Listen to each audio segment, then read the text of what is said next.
Hello, friends. This is Dave Hurwitz, executive editor at ClassicsToday.com, here with a slightly different slant on our Music I Couldn't Live Without or Music You Can't Live Without series.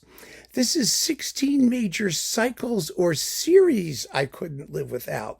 Only one per composer.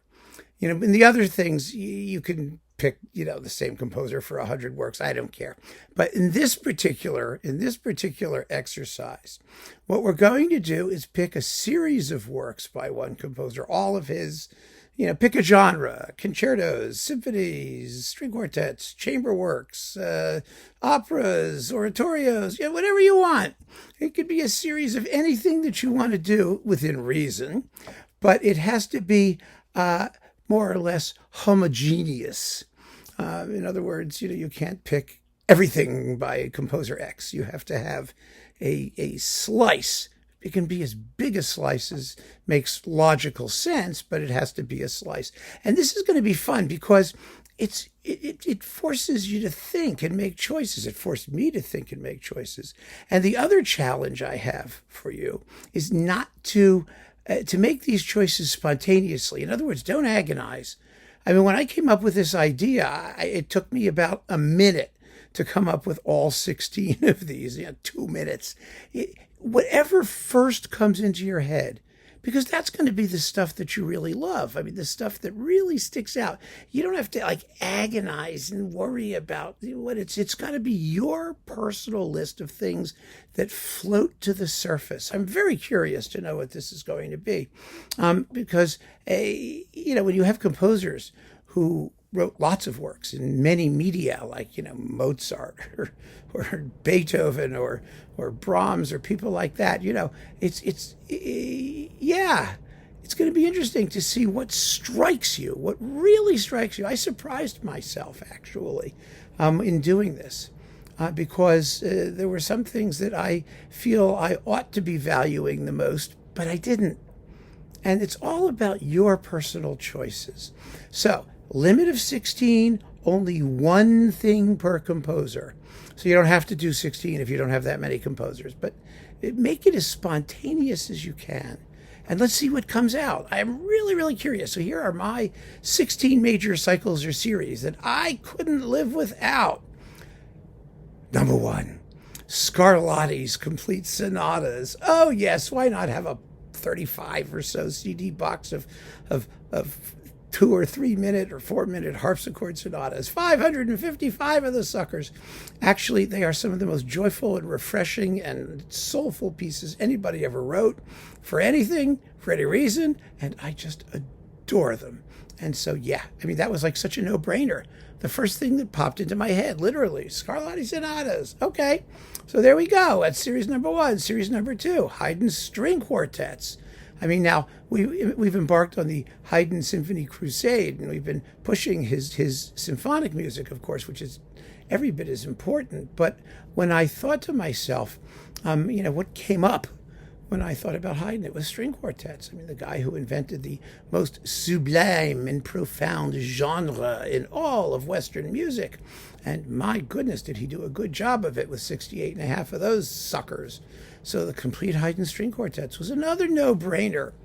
Martinu, Bohuslav Martinu, he's just a composer who he's really come into his own in the past few decades, but he was such a discovery. His style is so personal and so much fun and so life-enhancing. And I have his complete Concertante works because that's what he was. He said, I'm a concerto grosso kind of guy. He's famous now, of course, for his 6 symphonies, but his concertos are where he's really at. And there are a bazillion of them. It's enough music to keep you busy for years and years and years between the actual formal violin concertos and piano concertos and cello concertos and all that stuff. I mean, you've got concertos for harpsichord, for oboe, for, there's a thing for a theremin. There's all kinds of weird stuff. And then there are all those concertante works, the Sinfonietta La Jolla, and the Sinfonietta Giacosa, and the Toccate Due Canzone, and the Concerto Grosso, and the Symphony Concertante for string quartet and orchestra. I mean, it's just tons of these things. Double concertos, triple concertos, concertos, and they're so much fun. Most of them are neoclassical or neo-baroque, but they follow a distinct artistic trajectory. The double concerto for two pianos, for pianos, two-string orchestras, there we go, and timpani. Wow, really powerful stuff. It's just an incredible legacy. Beethoven's complete piano sonatas. Well, yes, you could pick the symphonies. You could pick the string quartets. You could pick the piano trios. You could pick the violin sonatas. You could pick a lot of things. But nope, it's got to be the piano sonatas. Those are the iconic works for me anyway, now in Beethoven's oeuvre. And, I played a couple of them really badly. And they started at the beginning of his career, they ended at the end of his career. So you get it's a very satisfying body of work. Let's put it that way. Shostakovich's complete symphonies. Oh, what a great series of stuff. Some aren't as good as others. That is true. But they are a testament to a very interesting, humane, troubled soul. And I think that they are uniquely powerful for 20th century works particularly. And after Shostakovich, well, let's see, who have we got here? Oh, Mahler, the complete symphonies, of course. How could you not? I know. There are people who don't like Mahler. That's okay. They can go and, live in their own, little house of hermetically sealed misery. And the rest of us will enjoy Mahler. Just kidding. But yeah, you got to have the Mahler symphonies. I do anyway. Sweelinck, the complete Psalms. I've been pushing these since I started this channel. I just fell in love with these pieces. They are so beautiful. And what a series it is. Sweelinck set the complete Geneva Psalter in French, all 150 psalms or whatever it is. And he made them into basically multi-voice madrigals. And oh my God, they're beautiful. Absolutely beautiful. You just dip into them at will. And if you want some really, really lovely Renaissance / Baroque, sort of on the cusp there, sacred music, and they're not too long, and just phenomenally lovely works by a genius composer who still doesn't get the attention that he really deserves. So and they exist now. There's a box of them, and yes. So the Sweelinck Complete Psalms is just like a major thing for me. It always has been. Mozart, his complete piano concertos. Mozart was the piano concerto guy. He wrote masterpieces in just about everything he touched. We all know that. But if you want to have a clump of echt top-notch Mozart that never gets tiresome, well, I would definitely go for the piano concertos. The symphonies are far more variable, and until you get to the end of them, vastly less interesting. And of course, there are a wonderful series of chamber music and other things, but and the Da Ponte operas, which how can we live without them? Well, I can't live without some of the other operas. There's the piano concertos, I think, offer the most consistently magnificent body of work that he did. And when I like to listen to Mozart, I generally pull out a piano concerto. That's what I think of. That's what just spontaneously came to mind. Brahms, complete chamber works. Oh, God, yeah. We've had this discussion before because Brahms was more than anything else a composer of chamber music. And you can include his piano music in the chamber music. I don't, for me, it doesn't matter. But his chamber music, particularly his chamber music with piano, is absolutely outstanding. We can argue about the value of the string quartets, which I know some people just adore and I find rather tedious. But just about everything else he wrote in the chamber music medium is astoundingly good. All of his music has a very high degree of polish and finish. He was very, very careful and meticulous, but he was also, in his chamber works, I think, his most uninhibited, his most passionate, his most spontaneous, and Brahmsish. So definitely I go for that stuff, the Brahms complete chamber works. Then we've got Monteverdi's complete madrigals. Oh, what an amazing body of work this is. First of all, they're gorgeous. And they're fun to listen to because they have all that wonderful sort of, colorful word pointing and all that. You follow the words and listen to the musical lines, but also they mark the transition from the post-Renaissance. People call it Renaissance music. It's not Renaissance music.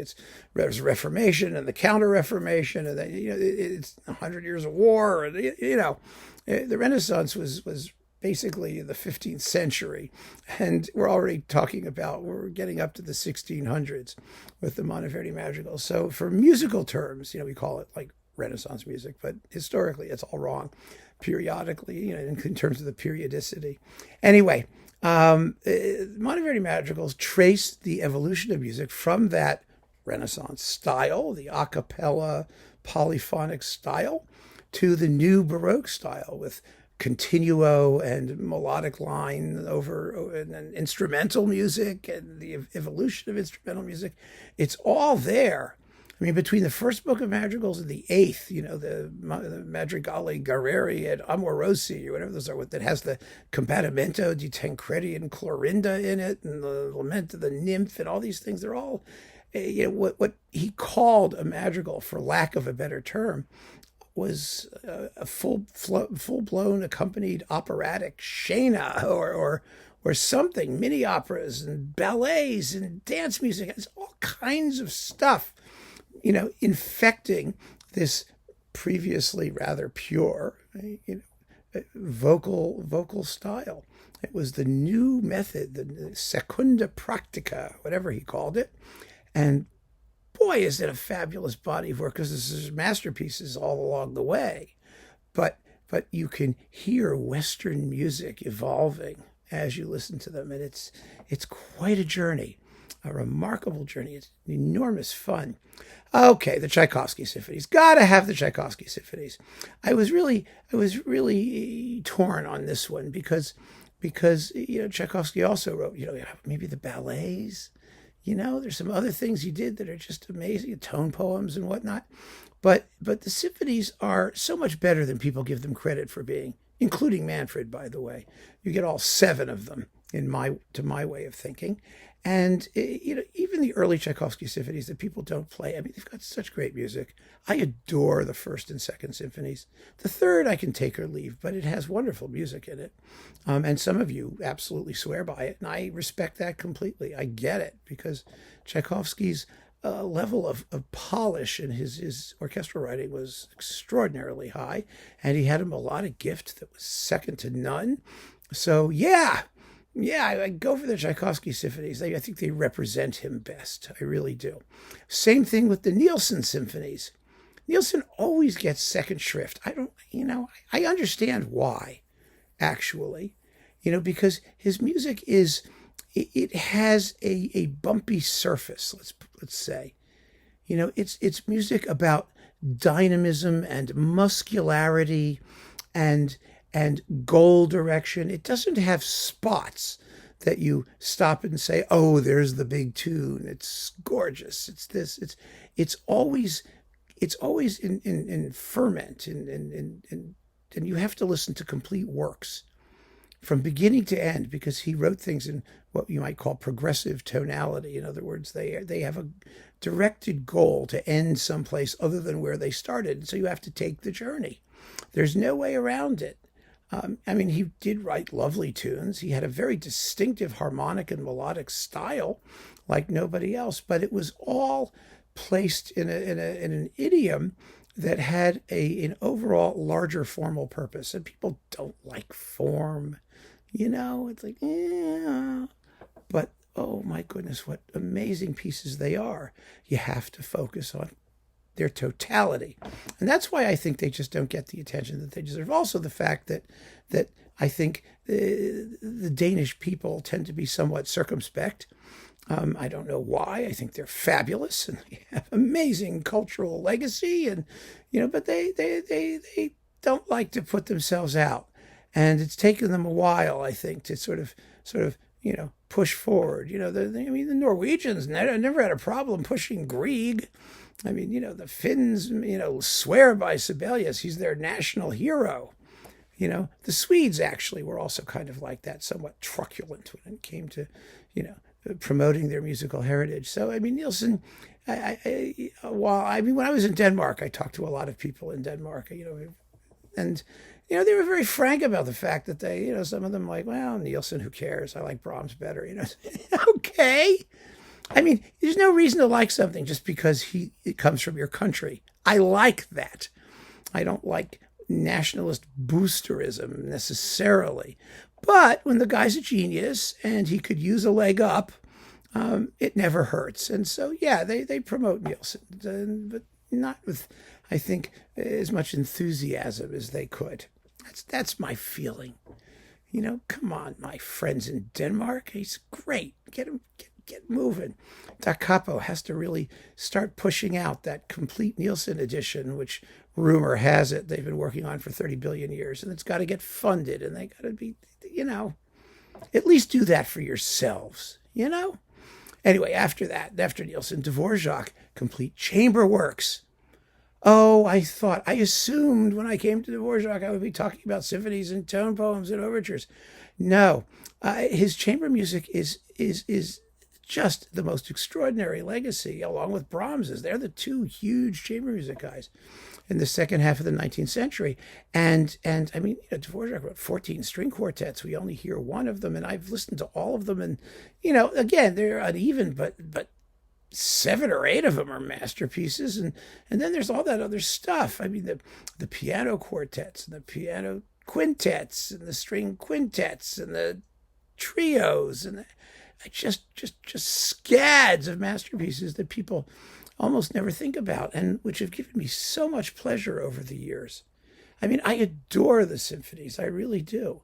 But I mean, I wouldn't turn in the trio in F minor and the Dumke trio, for example, for anything. And if I had to choose one cycle or clump, then it would have to be the chamber works.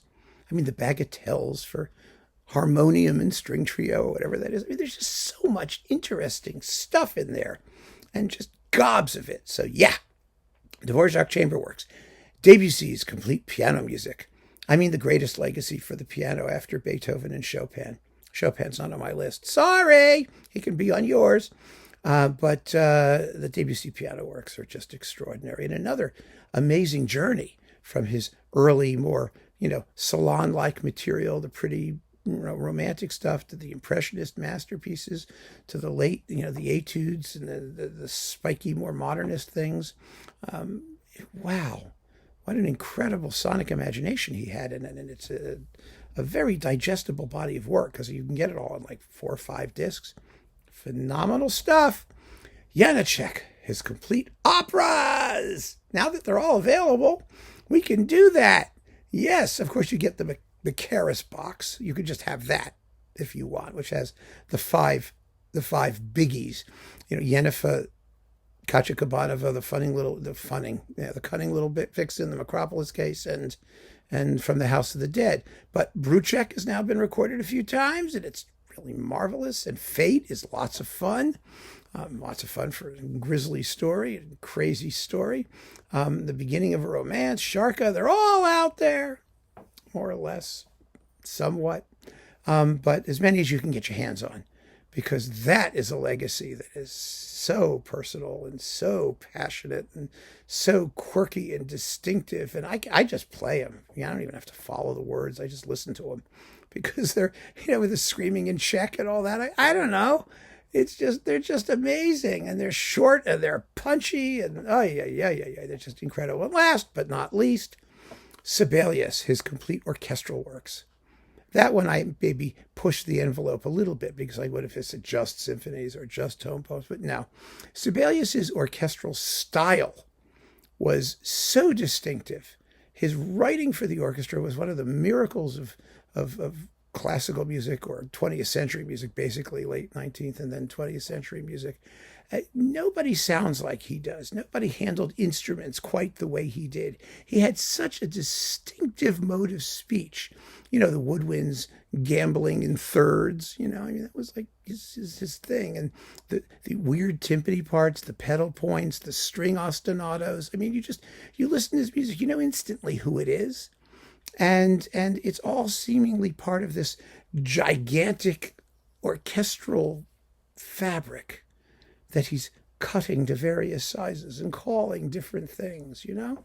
So I think it's fair to say the Sibelius orchestral works. And you know, they fall into three general categories. There's the symphonies, there's the tone poems, and then there's the theatrical or incidental music. And they all have amazing masterpieces. They really do. But they all sound just like Sibelius. I mean, you can't mistake him for anybody else. And so I think that you know, incredibly distinctive character justifies having a really big, juicy clump of Sibelius. So there you have it, 16 major cycles or series or clumps or whatever you want to call them from 16 different composers. And like I said, give me yours. And don't worry about the duplication. You know, some of you in the comments are like, well, I'm going to duplicate half of your list. Well, good.